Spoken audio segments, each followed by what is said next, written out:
A continuación, paso a mostrarles la resolución de este caso que nos pareció tan interesante y que recientemente hemos tenido ingresado en nuestra sala de hospitalización de pacientes agudos. Orientamos el caso como un primer episodio psicótico no afectivo en la esfera de la esquizofrenia, con el diagnóstico esquizofrenia, primer episodio, con síntomas positivos graves y persistentes. E instauramos un tratamiento con amisulprida, 200 mg por la mañana y 200 por la noche, que aumentamos a 200 y 400. El paciente mostró desde el inicio una buena tolerabilidad del tratamiento y una eficacia a medida que iban pasando los días y aumentando las dosis hasta 600 mg en total. Desde el primer momento se mostró normativo y cordial. Los primeros días eclosionó la ideación mística y religiosa, todo el tema del apocalipsis que les he comentado, así como también mantuvo convicción de ideación delirante, de perjuicio y falsa filiación, incluso rechazaba la visita de los familiares porque pensaba que eran impostores. Posteriormente presentó una rápida y progresiva mejoría del estado psicopatológico con una crítica completa del cuadro clínico que había motivado su ingreso. Trabajamos con él la idoneidad de interrumpir el consumo de cannabis, así como de realizar un seguimiento y un tratamiento que comprendió y ante el que mostró una buena disposición. La conciencia de enfermedad era lo suficientemente buena, aunque con necesidad, evidentemente, de un abordaje ambulatorio integral. El paciente reconocía que en épocas que no había consumido cannabis previamente también había tenido algunos de estos síntomas, y más allá de los 6 meses previos.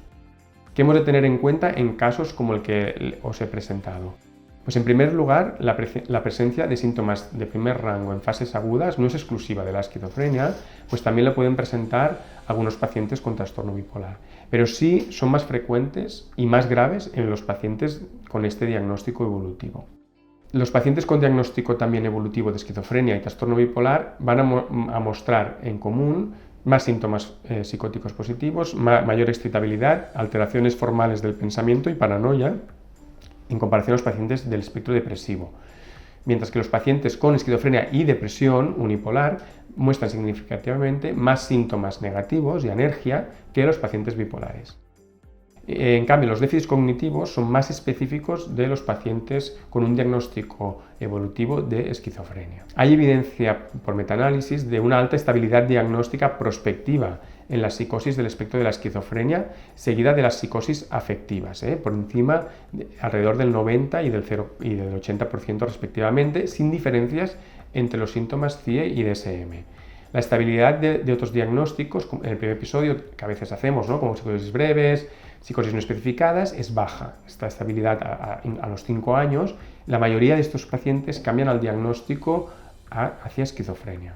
Los pacientes con un primer episodio de esquizofrenia evidentemente deben recibir un tratamiento antipsicótico y deben hacerlo en dosis adecuadas. La falta de un tratamiento antipsicótico adecuado se relaciona con un aumento de la mortalidad. Y estos pacientes hay que tener en cuenta que suelen responder mejor al tratamiento antipsicótico en monoterapia y en dosis menores que los pacientes con múltiples episodios. La mayoría de guías clínicas internacionales recomiendan usar cualquier antipsicótico de segunda generación, personalizando el tratamiento antipsicótico en función de las características del paciente. Algunas, sobre todo las norteamericanas, evitan el uso de clozapina y olanzapina como primera línea debido al perfil metabólico desfavorable. Las principales diferencias entre los antipsicóticos tienen que ver con el perfil de efectos secundarios, más que con la eficacia. Por tanto, este perfil es muy importante a la hora de personalizar el tratamiento y hacer un traje a medida de cada paciente. En el caso concreto de la amisulprida, tiene una tasa de respuestas y un perfil de efectos secundarios muy favorable, por lo que lo convierten en una opción de primera línea en esta población en fase temprana de la esquizofrenia, como se desprende, por ejemplo, también del estudio EUFEST que se hizo en el marco europeo.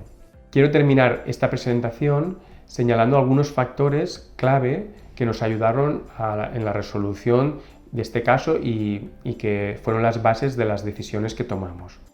En primer lugar, para la orientación diagnóstica de esquizofrenia hay que tener en cuenta la presencia de síntomas de primer rango grave, síntomas de Schneider, los antecedentes familiares de psicosis no afectivas, como este caso, que tenía un antecedente de un trastorno delirante, y la presencia de déficits cognitivos, como las alteraciones de la atención sostenida que este paciente presentaba y que los pacientes del polo afectivo, con polaridad afectiva, no suelen presentar con tanta frecuencia. En segundo lugar, para la orientación diagnóstica de un primer episodio hacia una trayectoria evolutiva, un trastorno bipolar, son clave la presencia de síntomas como el insomnio, la labilidad afectiva o la taquipsiquia, junto a los antecedentes familiares de psicosis afectivas. Finalmente, es fundamental valorar la buena respuesta antipsicótica en los primeros episodios, personalizar la elección del antipsicótico y instaurar el tratamiento a dosis bajas y medias y sin prisas, asegurando la buena tolerabilidad y que el paciente se adhiera adecuadamente al tratamiento, ya que nos estamos jugando mucho y es conveniente poner toda la carne en el asador cuando tratamos a un paciente con un primer episodio psicótico. Y por mi parte nada más, agradecerles su amable atención y reciban un cordial saludo. Muchas gracias.